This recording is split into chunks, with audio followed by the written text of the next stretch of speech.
Ok, vamos a ir a la enseñanza de esta mañana. El título que Dios me puso hoy es Dejar salir para poder sanar. Ese es. Vamos a seguir adelante con la historia de Moisés que hemos venido llevando. Y en este pasaje especialmente donde Dios empieza a tener un diálogo con Moisés con Dios, hay varios elementos que el Espíritu Santo me iluminó, me aclaró dentro de las Escrituras para que entendamos este mensaje de lo que hay ahí. Así que dejar salir para poder sanar. Es necesario muchas veces o siempre permitir que el Señor saque eso que hay adentro, porque cuando no dejamos salir lo que hay adentro, pues se pudre, la verdad. Se va deteriorando. Cuando uno no está sano, uno no es un buen consejero de uno mismo. Uno se autoflagela, uno se autosabotea, uno se destruye a uno mismo. Y uno de los elementos que la Biblia nos enseña es que no tenemos esa capacidad de sabérnosla toda. Y por eso debemos tomar esas cargas. Por eso la palabra dice: venid a mí los trabajados y cargados, yo os haré descansar, ¿no? Es necesario llevar esas cargas a Él. Y dice después: aprended de mí, sigan mi ejemplo, sigan mi modelo, caminen conmigo, lleven mi yugo que es fácil, ligera mi carga. Y esto es una cosa no de una vez, ¿no? Porque a veces creemos, no, yo hice una oración de fe, yo recibí al Señor, y parece que se hubiera detenido el tiempo en eso. En estos días un amigo querido me mandaba, un hermano aquí en Cristo me mandaba un mensaje muy claro, muy clave. Decía: ¿por qué nos enfriamos los que vamos avanzando en el Evangelio de ese conocimiento del Señor? ¿Qué nos enfriamos si había al principio como un gozo, como una alegría, había algo maravilloso? ¿Qué pasó? Y básicamente el texto de Rex Andrews, un hombre que partió a la presencia del Señor, un hombre muy lindo, decía lo siguiente, como para concluírselo, hacer la historia corta, y decía: nos enfriamos porque hemos perdido la sencillez de Jesús. Nos enfriamos porque Jesús antes era todo para nosotros. Ahora sabemos tanto de Él, o creemos saber tanto de Él, que nos hemos apagado nosotros mismos. El mucho conocimiento, cuando permitimos, nos engaña a nosotros mismos, nos hace creernos productos terminados. Pero yo sé eso. Cuando estamos en esa altura, es necesario que nos devolvamos con la sencillez de un niño.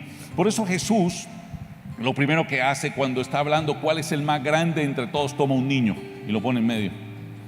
No era el que más sabía, no era el que más conocía, no podía recitar la Torá de memoria como tal vez estos fariseos y la otra gente que estuviera por ahí, pero era el que era más sensible y moldeable. Era el más ¿qué? Ahí, a esa dimensión debemos volver nosotros. Nos perdemos porque esa es la humanidad, así somos. De un momento a otro sentimos que ya sabemos y somos los que estamos para darle consejo a todo el mundo y no recibimos consejo.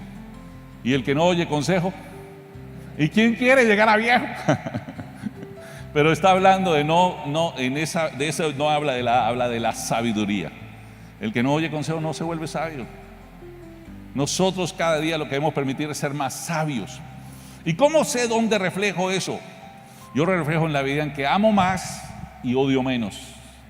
En que amo más, en que soy más un elemento para sanar, que de mí de verdad brota ese deseo de ayudar. Cuando yo me encuentro en áreas de mi vida en que hay un conflicto y en lugar de salir ese deseo de ayudar, de sanar, de restaurar, está el de vengarme y el de esto y lo otro y ir, mejor dicho. Ahí no está actuando el Espíritu Santo. Y puede que tenga la razón, ¿no? Que si voy delante de un juez y le explico mi causa, dice: sí, señor, usted tiene la razón. Pero eso no sirve para sanar. Yo debo hacer las cosas conforme, sí, la justicia de Dios, la misericordia de Dios, pero no la venganza. Porque ahí es donde yo me daño mi propio corazón, donde permito que el enemigo me dañe el corazón. Entonces aquí vamos a ver a Dios tratando con Moisés. Y a través de este trato con Moisés vamos a tomar los elementos que nos sirven para el trato con nosotros. Moisés ha pasado por varios factores en su vida. Moisés tuvo que vivir de engaño muchos años de su vida, como el hijo de la hija de Faraón. A Moisés termina amamantándolo su propia madre, pero que sin que supiera la que lo había recogido, la hija del hijo de Faraón, que esa en realidad era su mamá, sino que era una más de ahí del pueblo. Es un engaño la vida de Moisés en gran parte de su vida. Y en ese mismo engaño después él procura engañar cuando mata a un egipcio que está abusando de un israelí, y lo esconde en la arena. Pero Dios no permite que nada se quede escondido, porque Dios saca la luz para sanar. Dígale a este lado: Dios saca la luz para sanar siempre. Hay cosas que uno nunca hubiera querido saber. Pero ¿cómo? ¿Pero por qué? Qué bueno que supo. Ayer era tan feliz antes de saber, y no pasaba ayer lo que hoy sabes, estaba pasando. La ignorancia no es la mejor consejera. Ahora tengo que pasar por un momento difícil, claro, pero es un momento que te va a sanar si es de la mano del Señor. No quisiéramos, pero esa es la vida. Dígale a este lado: c'est la vie, dice. Esa es la vida. Esa es la realidad. Tomaremos lo bueno y no lo malo, diría por allá Lot.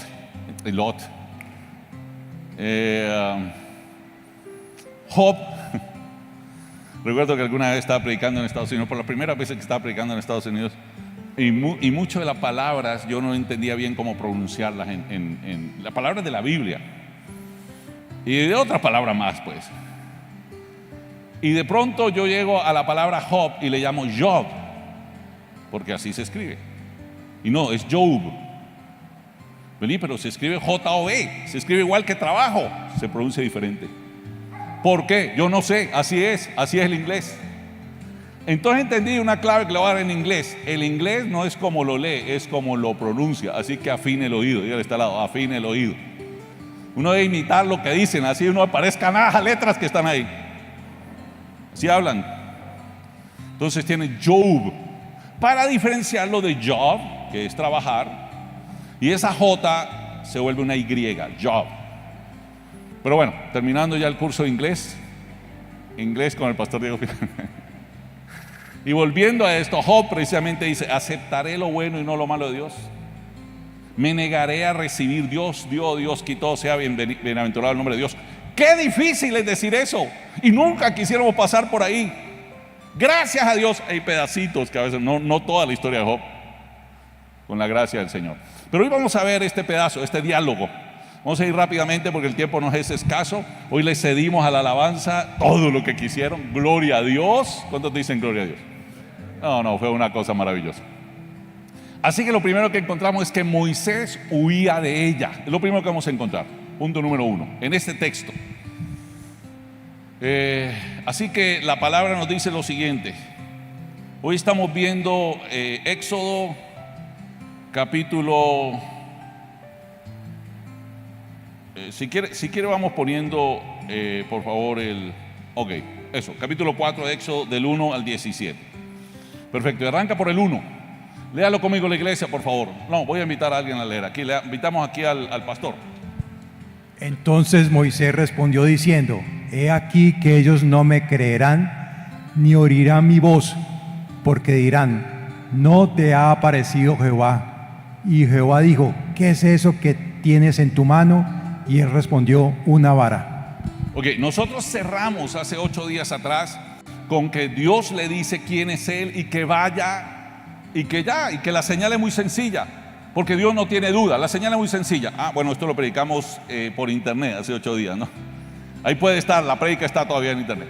Así que es muy sencillo. El Señor dice: usted va a ir y venir. Esto le va a servir por señal, que usted va a ir y venir. En otras palabras, le estoy asegurando que usted va y vuelve. Vaya. Pero nosotros los seres humanos que sí tenemos dudas, digo: no, espera un momentico, no. Y Moisés le dice: venga, yo voy a ellos y les digo, él me mandó. Y dirán: ahora no te apareció Jehová. Eso no es verdad. En otras palabras, los seres humanos, Dios, necesitamos más que tu palabra. ¿A usted le parece eso justo? Los seres humanos sin Dios necesitamos más que tu palabra. Cuando ya vamos creyendo en el Señor, la palabra del Señor nos basta. ¿Cuántos dicen amén a eso? Así debiera ser en nosotros. Está escrito, así es. Pero muchas veces nosotros mismos, incluso hijos de Dios, tenemos la palabra de Dios, pero ay Señor, perdóname ahora, dame una muestra de que así es. Nos parecemos a Gedeón, ¿no? Gedeón, uno de los hombres que Dios usó como juez en Israel. Dios terminó pidiéndole a Dios señales. Dile un cosito al que está al lado: cuando tiene que pedir tanta señal, es porque tiene una fe débil. Yo veo gente pidiendo señales a cada hora. Si tal cosa, si tal otra, tal no. Dígale al que está al lado: no viva por las señales, viva por la palabra de Dios. ¿Quién dice amén a eso? Hay que vivir es por la fe. O si no, nosotros nos volvemos agoreros. Si tal cosa, si cae el 5, si pasa el 3, si sale el 4. Venga, eso no tiene nada. Pega en el filo. Pega y sale. Ni que era igual ahí. Pegó en el palo y salió. No hay en realidad una certeza de Dios si tenemos que pedirle a Dios que nos demuestre que es Él en cada cosa que hacemos. Y como Él no tiene duda, le dice a Moisés muy sencillamente: vení, yo vi esto, escuché esto, te tengo ojo aquí, anda y volvé. Ya, mi señal es muy sencilla: aquí vas a estar. Tengo la certeza que vas a estar. Y Moisés dio advertido: si usted lo dice, yo le hago. ¿Cuántos dicen amén a eso? ¿Quién hizo eso en la Biblia? ¿Se acuerdan de un hombre llamado Pedro, pescador? Se llamaba Simón. Jesús subió en la barca ese día, se puso a enseñar y después le dijo: bueno, Simón, amigo, vamos a pescar, boguemos mar adentro. ¿Y qué le dijo Simón Pedro? Sí, tú lo dices, pero primero, ¿qué le dice? Uy, Señor, pero ya pasó la hora. Uy, Señor, a esta hora con este calor los peces están para abajo. Aquí echamos eso y no sacamos y no vergüenzas. Pero voltea y le dice: y este es eso acto de fe. Dice: pero en tu nombre, en tu palabra echaré la red, porque tú lo dijiste, yo lo voy a hacer. Dígale al que está al lado: aunque no lo entienda, si el Señor lo dice, hágalo. ¿Cuántos dicen amén a eso? Pero Moisés no tiene esa estatura, ni la tenemos nosotros. Así que Moisés básicamente le está diciendo: venga, no, necesito algo más. Así que Dios le dice, y es importante que empecemos a ver aquí las señales. Lo primero que Dios ve en él y le dice: ¿qué tienes en tu mano? Lo primero que Dios va a usar es lo que tú tienes. Usó la viuda del aceite. Declárame qué tienes en tu casa. Hay todo un pasaje, iremos a él, hermoso también, poderoso, en los libros de los Reyes, donde una mujer viuda queda sin nada. Y cuando viene el profeta le dice: declárame que tienes un poquitico de aceite, más que suficiente, y le da las indicaciones para que eso venga a ser prosperado. Y aquí le dice: declárame que tienes en tu mano, porque el Señor no va a ir más allá de lo que ya te ha dado. Dígale al estrado: Dios te ha dado dones, talentos, Dios te ha dado herramientas, Dios te ha dado cosas para poder usar. El perrito está diciendo amén varias veces. Tiene más fe el perrito que todos nosotros aquí reunidos. Y entonces el hecho es que póngale un asiento por allí, que se puede sentar allá afuera. De pronto, si no quiere incomodar, pero quiero que ella esté más cómoda. Ahora, entonces, gracias mi hermano. Entonces el tema aquí es: Dios va a usar lo que ya tienes, porque nosotros llamamos poco a lo que tenemos. Y a veces lo es a nuestros ojos, pero no a los ojos de Dios. Denle un cosito al que está al lado, dígale: Dios es el gran potencializador. Con lo poco puede hacer mucho. Ahí empieza la fe, si fuera como una semilla de mostaza, por su tamaño, pero su potencialidad. A veces no lo conocemos, Él lo conoce. Y lo primero que dice es: ¿qué tienes en tu mano? Una vara, porque era un pastor. Una vara de pastor, tengo una vara. ¿Y qué hace el Señor? Veámoslo. Y Él le dijo, léalo conmigo la iglesia. Él le dijo, Dios le dijo, ¿qué le dijo?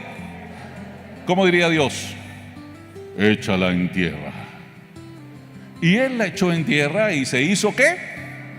Una culebra. ¿Y Moisés qué? ¿Cuántos aquí huyen de las culebras? Y de las que tienen por pagar también. Las culebras nos ponen a correr a cualquiera. ¿Por qué una culebra? Si usted ve una culebra, usted no le va. ¿Por qué? Porque lo pica. Y si lo pica, tuki tuki lulú. Aunque no sea real, ¿no? Porque hay, por ejemplo, la falsa coral, ¿no? ¿Cómo distingue usted una falsa coral? Todo arranca en el rojo, siempre el rojo. Escúcheme esto que le voy a decir. Me lo sé en inglés, lo voy a reducir en español. Red with yellow, a dead of a fellow. rojo con amarillo, la muerte de un compañero. Si el rojo pega al amarillo, es verdadera. Red with black, el freno Jack. Rojo con negro, el amigo de Jack. Rojo siempre. Préndaselo, una coral. Aquí hay corales y hay falsas también. No le va a echar mano a ninguna de las dos, no lo recomiendo, pero ya sabe que puede estar más tranquilo con una de las dos. ¿Ok? Rojo siempre. Amarillo, muerte. Rojo, negro, no hay problema, aunque puede que lo muerda. Y duele la mordida, pues no le va a envenenar. Ok, esa es la coral. Solo me sé esa, no sé nada más. A la culebra le huye uno porque lo puede picar. Además, porque la culebra, ¿qué significa en la Biblia desde el principio? El diablo. Entonces el diablo es el primero que espiritualmente nos pone a huir en sus temas, y ahí básicamente está reflejando eso. Y ahora Dios lo quiere sacar de ese temor. Entonces lo primero es que se hace una culebra. Más la culebra, escúchame esto, vendría a ser muy útil en lo que tendría que pasar con Faraón, que es algo que veremos después. Así que lo primero es que huye de ella. ¿Y qué le dijo Jehová? Versículo 4. Entonces dijo Jehová a Moisés. ¿Qué le dijo Jehová a Moisés? Extiende tu mano, ¿y qué? Tómala por la cola. Y él extendió su mano, ¿y qué hice? La tomó, ¿y qué pasó?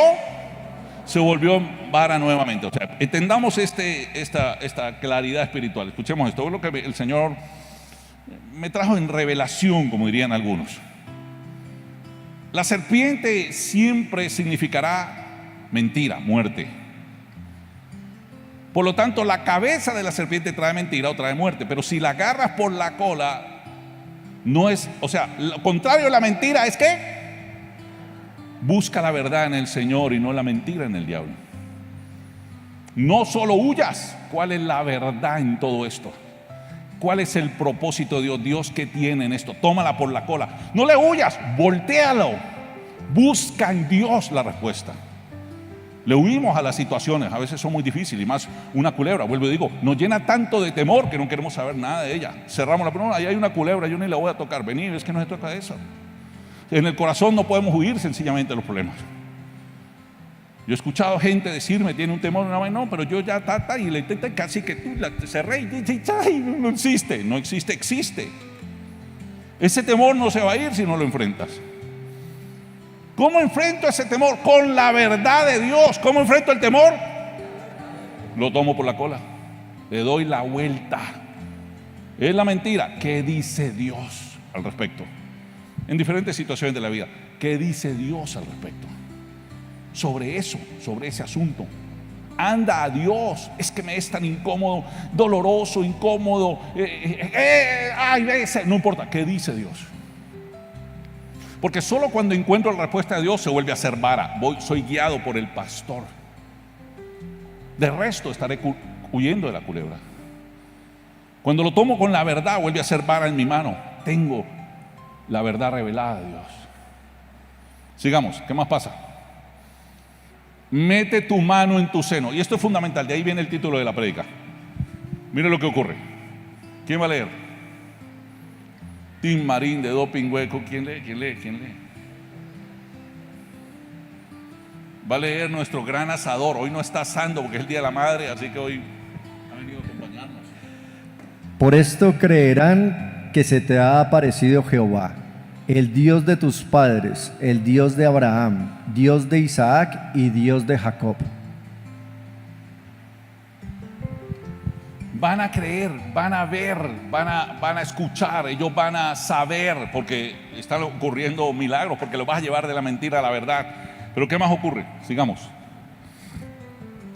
Le dijo además Dios, léalo como iglesia, le dijo además Dios, ¿cómo le dijo? Mete ahora tu mano en tu seno. Y él metió su mano en su seno. Y cuando la sacó, ¿cómo estaba su mano? ¿Cómo estaba el seno de Moisés? Leproso.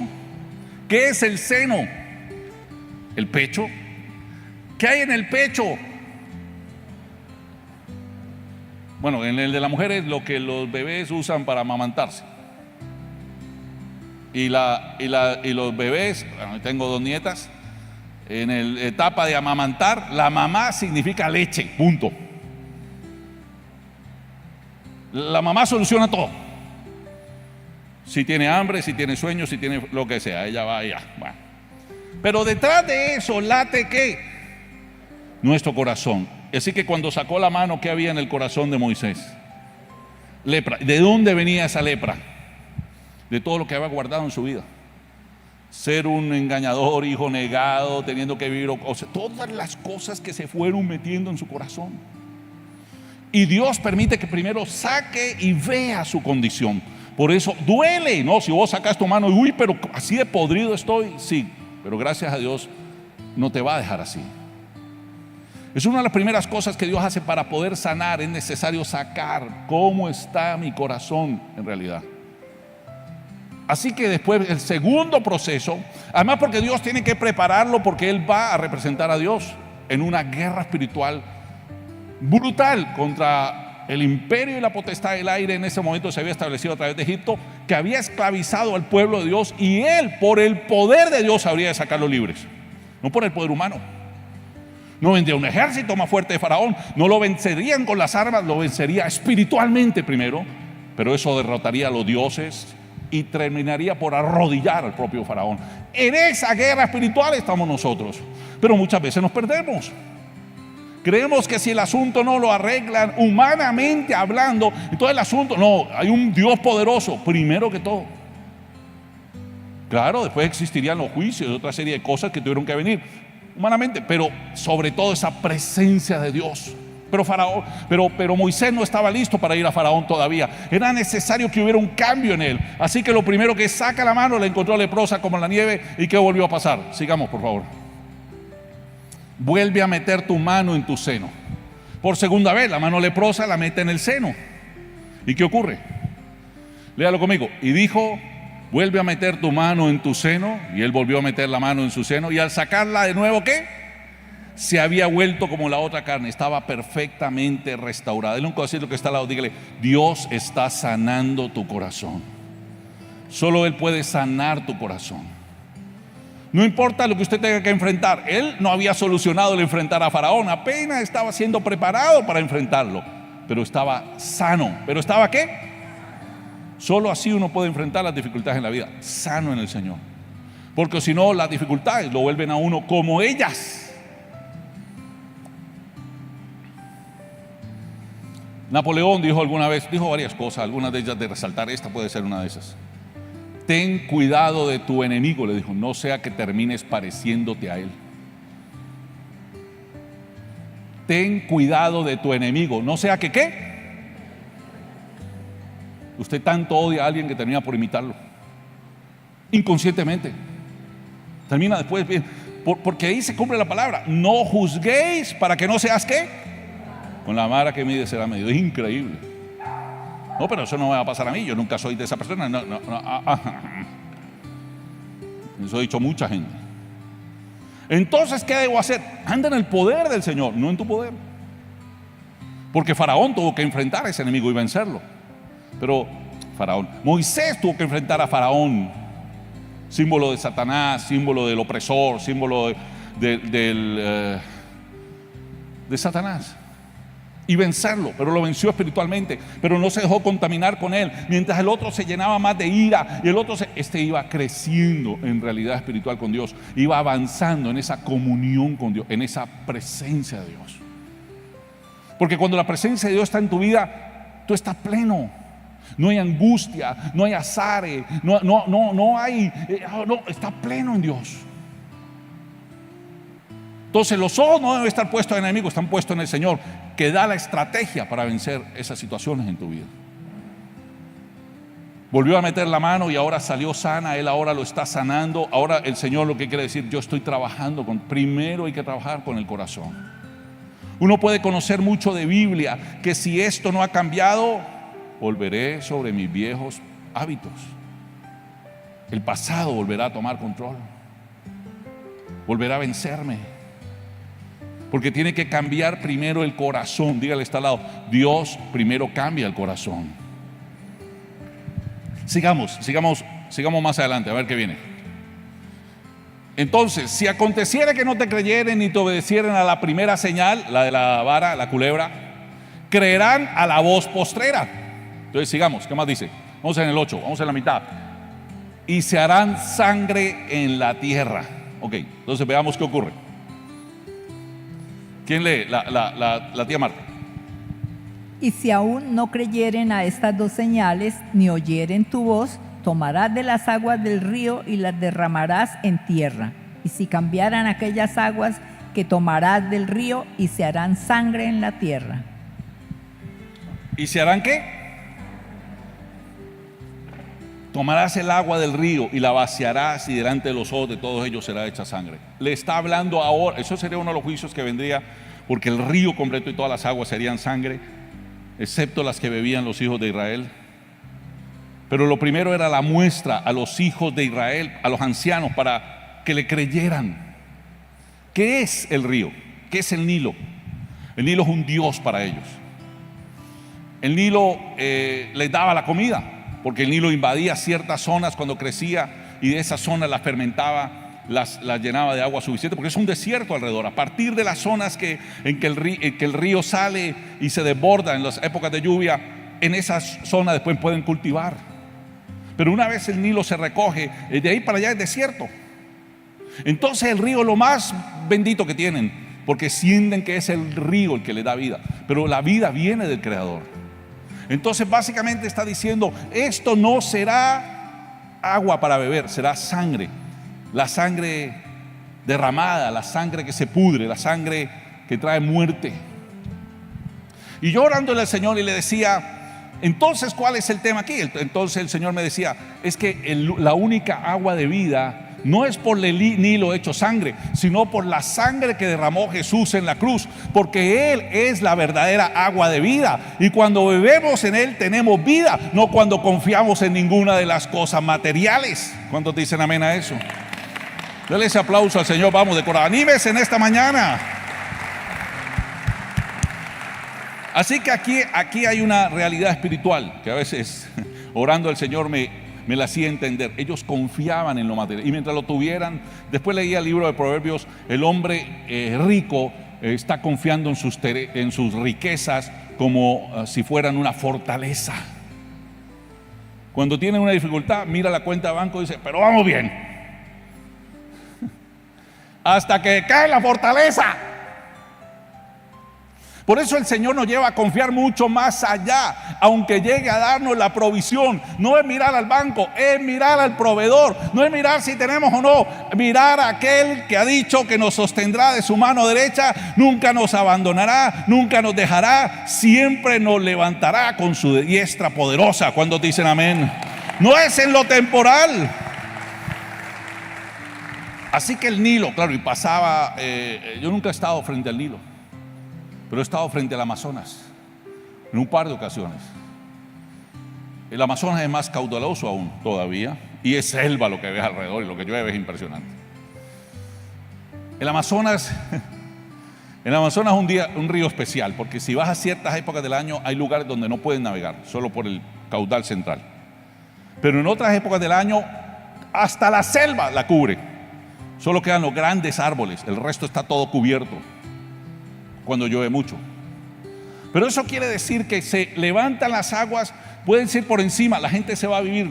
Ellos viven en palafitos, ¿no? Viven en casas hechas en palos.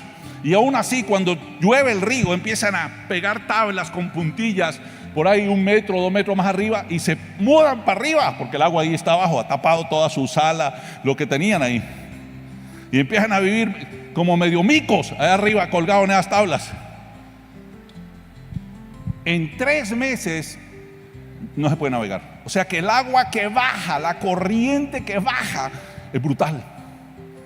Con esa cantidad de agua, en 3 meses llega a secarse. En estos días mostraban un video, decían que era una anaconda que habían visto en uno de esos sitios que está secando. Yo no sé si será real, pero allá sí hay animales, los que ustedes pueden imaginar. Nosotros vimos un sapo como de este tamaño, las arañas, unas cosas así, la rana, una vaina del tamaño de la mano. Es hermosa la selva, le recomiendo que vaya. Un día estábamos ahí con los muchachos, estábamos en el lugar donde habían dado para acampar, y alguno de ellos se puso a torear una tarántula, una señora tarántula. Y de pronto la gente que vive ahí dijo: no la toreen porque ella en la noche viene y se venga. Y quedamos tranquilos, nos acostamos sin problema. No, yo inmediatamente volteé y dije: no lo podemos dejar vivir, lastimosamente. En este momento nos toca matarla, porque ya está toreada. Entonces, dos hermanos le dije: usted se para aquí con ese raid y usted se para aquí con este otro raid, y usted le mete ese escobazo. Y le dispararon raid, ¡burún! Quedaron pedacitos así chiquititos, partió la escoba. Claro, el man le mandó, pero a que tristemente tocó matarla, porque no necesitas en realidad. Pero como venimos de acá, entonces no sabemos cómo convivir con las cosas de... El chino la otra vez había agarrado una. Yo le dije: chino, échale mano. Dijo: así toreada no. Yo le echo mano si ella está por ahí tranquila. Si está por ahí tranquila, no le pone la mano y ya se sube encima de uno. No se lo recomiendo tampoco, yo no lo he hecho. El pastor se fue a agarrar tarántula al Amazonas. No es verdad, no estoy diciendo eso. Se fue a agarrar culebras por la cola. Tampoco es verdad, yo no he hecho eso. Pero el río, cuando uno se para al lado, él es imponente. Entonces me imagino que el Nilo era igual imponente. ¿Quién no va a creer que el Nilo es todopoderoso? Pues. Y solo Dios le estaba demostrando: no es todopoderoso. El todopoderoso es aquel que escribió su nombre en las estrellas. El todopoderoso es aquel que dio a su hijo por salvación a nosotros. El todopoderoso es aquel que envió a Moisés en su tiempo a rescatar al pueblo por el poder del Señor, el poder del Espíritu Santo, como diría la Escritura: con mano poderosa lo sacó de Egipto. Dele un codazo al que está, ve un codacito al que está al lado, dígale: con mano poderosa te saca de tus problemas. Cuando creemos en Él, con mano poderosa nos rescata.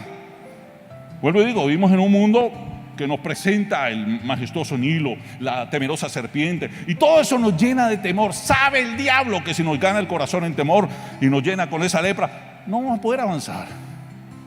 Por eso lo primero que hace es que lo entrena para que vaya a la guerra.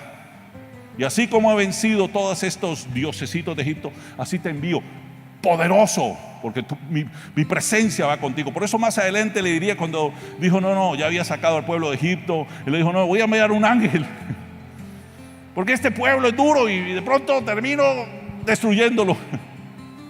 Pero Moisés se le paró en la raya y dijo: no, si tu presencia no va conmigo, no me saques de aquí. Y ahí debiéramos hacer. Nosotros debemos anhelar la presencia de Dios por encima de todo. ¿Debemos qué? Y no cuando tengamos que enfrentar a Faraón, mucho antes. Ya, cada día, para que cuando llegue los faraones en la vida, porque llegarán, parte de lo que hay que vivir, estemos listos para enfrentarlo. Sigamos, ¿qué más viene? Vamos a terminar. No soy, mire la pregunta que hace. ¿Cuál es la pregunta? No soy yo Jehová. Imagínense que Dios le tuviera que decir: no soy yo Jehová. Así que leamos, ¿qué dice? Vamos, iglesia. Entonces dijo Moisés a Jehová, ¿qué le dijo? Ay, Señor, o sea, no, yo no, ay, no. ¿Alguna vez a usted le ha dicho al Señor: no, pero ¿cómo yo? Ay, Señor, nunca he sido hombre de fácil palabra, ni antes, ni desde que tú hablas a tu siervo, porque soy tardo en el habla y soy tartamudo. Llega un señor y le piden: ¿cómo se llama usted? Me llamo Esteban. ¿Usted es tartamudo? No, tartamudo era mi padre, el que me anotó era un desgraciado.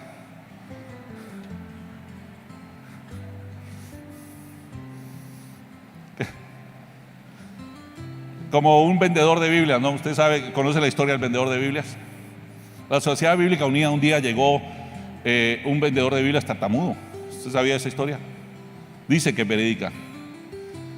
Y que el vendedor de Biblias empezó a decir: vender las Biblias. Pero el man cansaba, estaba toda hora. Dijo: dele una caja, hermano, dele una caja, quitémonos el tipo de encima, vaya. Y cuando se dio cuenta que no, y al rato vino por 10 más, por 15, por 20. Hermano, había vendido 40 cajas en una semana.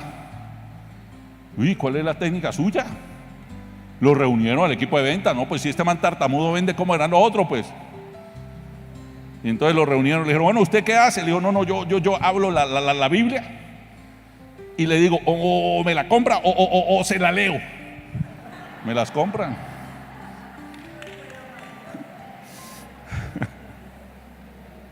Para corregir ese otro tan feito que había echado, eso estuvo mejor. Pero así era él era, ¿por qué? Pero muchas veces eso se produce por un tema nervioso. Y ahí usted se da cuenta cómo había sido el pasado de Moisés. No, el hijo de la hija de Faraón era un mantenido de segunda por la gente del palacio como por la gente de su pueblo.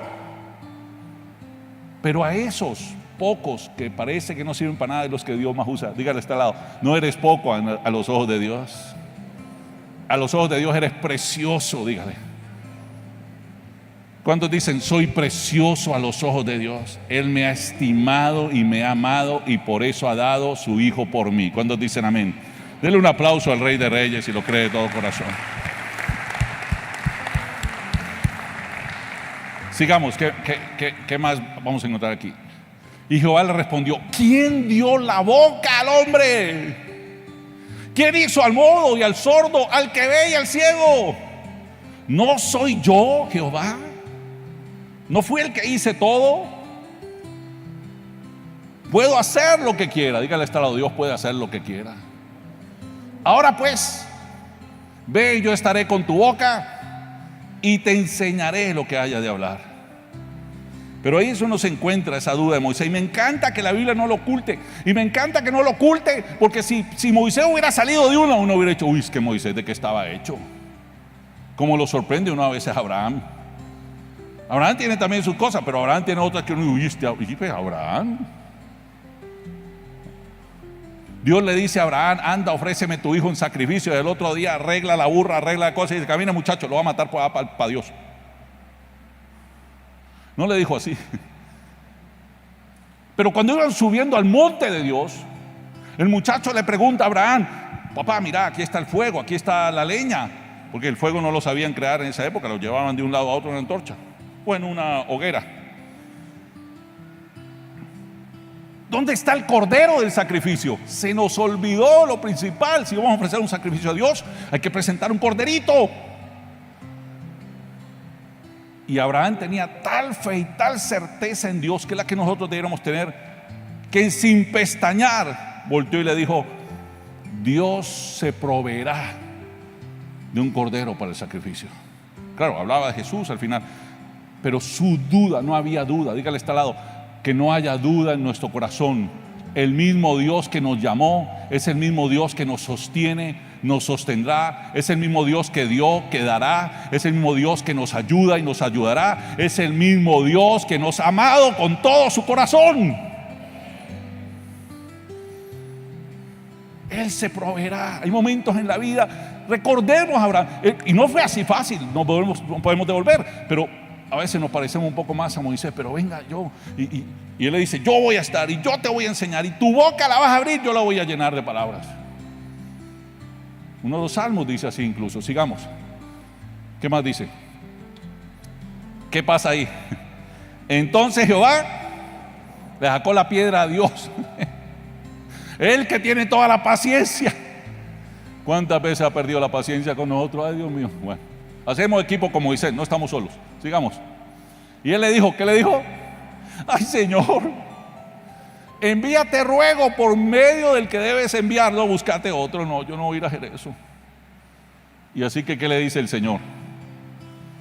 Entonces, léalo conmigo. Entonces Jehová se enojó contra Moisés y dijo, ¿no conozco a tu hermano Aarón, levita, y que él habla bien? He aquí, él saldrá a recibirte y al verte se alegrará su corazón. O sea, voy a poner en él, él pone el querer como el hacer. Voy a poner todo cuadradito para que sea después el que hable, para que te acompañe, para que no vaya solo, pues. ¿Y qué más dice? Sigamos. Yo estaré con tu boca y con la suya. Leámoslo rápidamente porque para que vamos terminando. Aquí no hubo reloj. Leámoslo. Tú hablarás a él y pondrás en su boca las palabras, y yo estaré ¿qué? Con tu boca y con la suya, y os enseñaré lo que habéis de hablar. Déjeme decirle que eso se cumple cuando usted camina con Dios. Usted puede se da cuenta que está hablando las palabras del Señor, que Él está igual. Cuando tienen que enfrentar situaciones, Él empieza a salir. Si esa brecha hacia la intimidad se ha cerrado. Sigamos, vamos a terminar. Y Él hablará por ti al pueblo. Y mire lo que le dice, más bravo todavía. Léalo conmigo, animadamente, iglesia. Él te será a ti en lugar de boca, y tú serás para Él ¿en qué? En lugar de Dios. Como si Dios hablara por boca tuya, pues. Y tomarás en tu mano esta vara, con la cual harás ¿qué? Las señales. ¿Y qué más sigue? Sigue, oremos, vamos a orar. Se pone bueno porque todavía no ha entrado donde Faraón, pero entrará a Faraón. Y tendrá que enfrentarlo, y tendrá que enfrentarse, y tendrá que enfrentar a los ancianos. Pero lo importante de esta enseñanza es ver cómo se va subiendo en esa intimidad y cómo se puede llegar a ser ese instrumento de Dios. Pero es necesario que tomemos la decisión de decirle: yo quiero, Dios, Señor, yo quiero. Como dirían después un Isaías: heme aquí, envíame a mí. Isaías también tuvo que pasar por un proceso. Probablemente en 8 días vayamos a Isaías, porque se complementa con este perfecto, con este de la lepra y con eso del corazón, se complementa. Y después volvemos a Moisés. Vamos a orar. Si quiere, póngase de pie conmigo. Y vamos a pedirle: Señor, hoy quiero sacarlo de mi corazón porque quiero sanar. Yo quiero sacar lo que me está destruyendo. Hay gente que lleva unas cargas que no puede soportarlas, y no está hecho para que las soporte. Está hecho para que del poder de Dios pueda llevarlas, porque sé que de ellas Dios habrá de sacar bendición, restauración. Con ellas el Señor habrá de sacar vida y prosperidad. No sé por cuál situación estás pasando hoy. Si que levanta tus manos, empieza a adorarle. No sé por cuál sea tu condición, pero cualquiera que ella sea, hay un Dios todopoderoso que nos ha traído hoy, incluso a mí, a cada uno, a escuchar su palabra, a recordarnos por medio de las Escrituras cómo Él tiene un propósito y un plan, y que sabe exactamente lo que hace. Él no tiene que ponerse a pensar: ¿y ahora qué voy a hacer? Esta gente me salió con un lío que nunca había pensado. Que todo lo sabe, todo lo conoce. Todo lo sabes de mí, dice una canción. Todo lo conoces en mi corazón. Por eso en esta mañana nosotros podemos abiertamente, como Moisés, decirle: Señor, examina mi corazón. Como diría el salmista: y mira si mí en camino de iniquidad. Saca la lepra que haya en mi corazón. Las cosas en que puse la confianza, o la desconfianza que creció en mí a causa de las situaciones que he recibido, o el creer que es a mi forma, a mi manera. Yo por muchos años creí que así era. Yo les he contado que tenía 500 preguntas, pero tenía las 500 respuestas. No eran respuestas, no eran unas respuestas reales. Era conclusiones a las que mi mente había llegado, cualquier cosa, pero no Dios. Cuando Él es el que lo lleva a uno a esas respuestas, acompañadas con ella va el fruto del Espíritu, el gozo y la paz. No van la queja, ni el juicio, ni el señalamiento. Con ella van la certeza de Dios. Y de nosotros empieza a brotar sin necesidad de esfuerzo esa plenitud, poder amar y restaurar. Amar y restaurar no implica tolerarlo todo. No, todo lo contrario. Amor es el que pone límites. Eso es amor. Porque Dios es un Dios de límites, pero de límites que ayudan a formar. Y ahí es donde está ese verdadero amor del cual hablo. Porque cuando tu corazón está lleno de rencilla y de odio, pues no tiene límite. Estás sacado de de balance. O estás preso de una cosa o de otra, estás en un vaivén. No es eso. Él quiere que estemos en esa plenitud, a pesar de que haya decisiones difíciles por tomar, que cuando las tomemos en paz, con su certeza. Ahí somos libres. Ahí somos libres. Libre no es el que no tiene que enfrentar problemas, no, es el que tiene esa plenitud de Dios para enfrentarlos sin desbalancearse, sin desubicarse, sin dejarse ganar por el problema.